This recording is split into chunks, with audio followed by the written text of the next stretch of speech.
স্মরণকালের সবচেয়ে ভয়াবহ বন্যার কবলে পড়েছে সিলেট বিভাগ।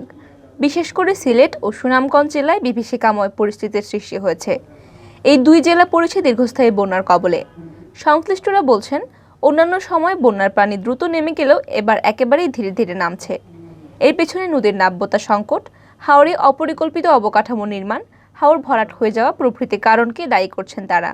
পানি উন্নয়ন বোর্ড পাবো সূত্রে জানা গেছে, সিলেটে সদ্য গত হওয়া জুন মাসের 16 তারিখ থেকে বন্যার আঘাত শুরু হয়। এরপর 2 সপ্তাহ পেরিয়ে গেলেও জেলা উপজেলার অনেক জায়গা এখনও নিমজ্জিত হয়ে আছে। বন্যার পানি এত ধীরগতিতে নামার বিষয়টি ভাবিয়ে তুলছে সংশ্লিষ্টদের।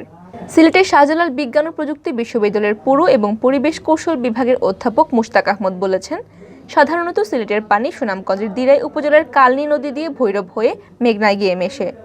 গত কয়েক দশকে কালনী ভরাট হয়ে পানি প্রবাহের পথ অনেকটাই রুদ্ধ হয়েছে। ভরাট হয়েছে হাওরও।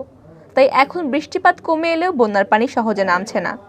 হাওরের প্রকৃতি, পরিবেশ ও প্রাণবৈচিত্র্য নিয়ে কাজ করা লেখক গবেষক পাভেল পার্থ মনে করেন, অতিবৃষ্টি ও ঢলের পানি ধরে রাখার প্রাকৃতিক জলাধারগুলো ভরাট ও দখল হয়ে যাওয়া এবং পানি প্রবাহের স্বাভাবিক পথ রুদ্ধ করায় সিলেট অঞ্চলে দীর্ঘস্থায়ী বন্যা দেখা দিয়েছে।